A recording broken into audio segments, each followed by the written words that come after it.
Olá a todos, bem-vindos ao nosso canal. Hoje, vamos mergulhar numa das passagens mais profundas e transformadoras da Bíblia. O momento em que Deus anuncia o dilúvio a Noé. Esta não é apenas uma história sobre destruição, mas sim uma narrativa rica em ensinamentos sobre fé, obediência e a promessa de um novo começo. Vamos explorar juntos o significado por trás de cada instrução divina e o que podemos aprender com a atitude de Noé. A Bíblia nos conta em Gênesis, capítulo 6, que a terra estava corrompida. A maldade humana havia se espalhado a tal ponto que Deus se entristeceu por ter criado o homem. Imaginem a profundidade dessa dor divina. Não era uma raiva impulsiva, mas uma tristeza profunda, um lamento pelo desvio do propósito original da criação. Em meio a esse cenário sombrio, um homem se destacava: Noé. A Escritura diz que Noé era um homem justo, íntegro em sua geração e que andava com Deus. Essa descrição é crucial. Noé não era perfeito, mas seu coração estava alinhado com o de Deus. Ele cultivava um relacionamento íntimo com o Criador, e foi essa conexão que o tornou o escolhido para uma missão monumental. Então, Deus fala com Noé. Ele revela seu plano de trazer um dilúvio de águas sobre a terra para destruir toda a carne em que havia fôlego de vida. É uma declaração terrível, um juízo severo. Mas no mesmo fôlego, Deus oferece um caminho de salvação. Ele diz a Noé: "Contigo, porém, estabelecerei a minha aliança." Aqui está o primeiro grande ensinamento. Mesmo em face do juízo, a graça de Deus se manifesta. A aliança com Noé é um ato de pura misericórdia, uma promessa de que a vida não seria completamente aniquilada. Deus sempre provê um escape, uma arca de salvação para aqueles que confiam nele. A seguir, vêm as instruções detalhadas. Deus ordena que Noé construa uma arca. E não é uma ordem vaga. As especificações são precisas. Faze para ti uma arca de madeira de gofer.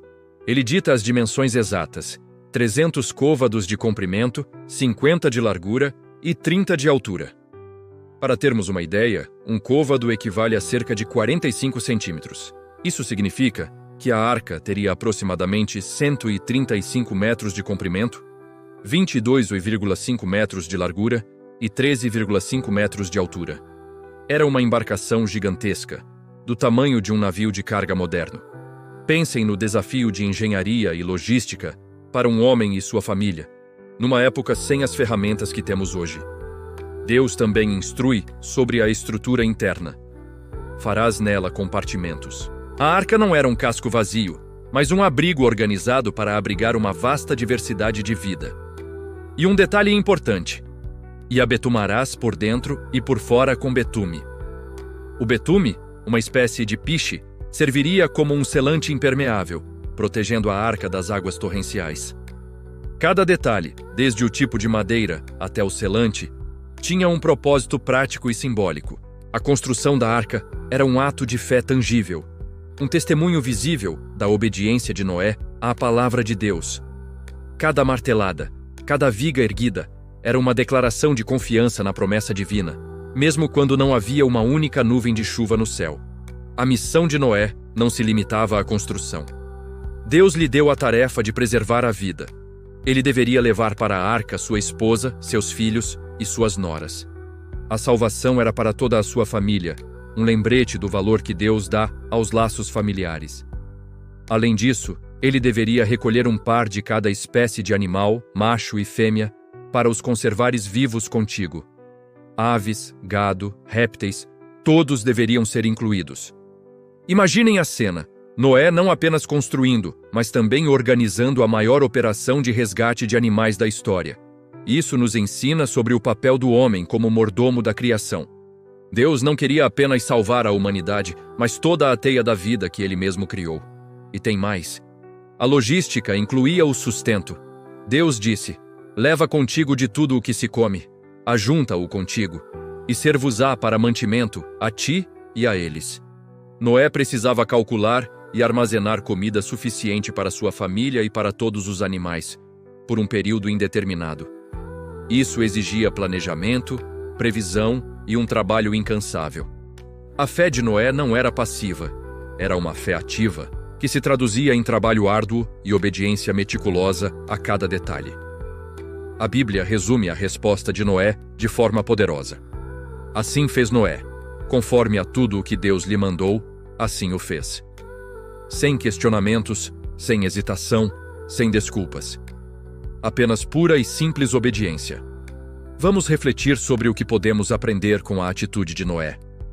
Primeiro, a importância de andar com Deus. Em um mundo que pode parecer perdido e corrupto, é o nosso relacionamento pessoal com o Criador que nos sustenta e nos guia. Noé ouviu a voz de Deus porque estava sintonizado com ele. Segundo, a obediência mesmo sem compreensão total. Noé provavelmente não entendia como um dilúvio global aconteceria, mas ele não precisava entender. Ele só precisava confiar em quem deu a ordem. Muitas vezes, em nossas vidas, Deus nos pede para dar passos de fé sem nos mostrar o quadro completo. A lição de Noé é confiar e obedecer. Terceiro, a fé em ação. A fé de Noé não era apenas um sentimento ou uma crença intelectual. Ela se manifestou em trabalho duro, perseverança e dedicação ao longo de muitos anos. A construção da arca foi um sermão sem palavras para sua geração. Enquanto o mundo ria e zombava, Noé continuava a construir, testemunhando sobre o juízo vindouro e a graça disponível. Nossa fé também deve ser visível, expressa em nossas ações e na maneira como vivemos. O anúncio do dilúvio a Noé é uma história de contrastes. É uma história sobre o juízo de Deus contra o pecado, mas também sobre sua incrível misericórdia. É sobre a corrupção da humanidade, mas também sobre a justiça de um homem. É sobre destruição, mas acima de tudo, sobre salvação e a promessa de um novo começo. A arca é um símbolo poderoso de Cristo. Assim como a arca foi o único meio de salvação do dilúvio, Jesus é o único caminho para a salvação da condenação do pecado. Entrar na arca era um ato de fé. Crer em Jesus também é um ato de fé que nos leva da morte para a vida. Esta narrativa nos convida a examinar nossos próprios corações. Estamos nós, como Noé, andando com Deus em meio a uma geração que muitas vezes o ignora? Estamos dispostos a obedecer aos seus mandamentos, mesmo que pareçam difíceis ou ilógicos para o mundo ao nosso redor?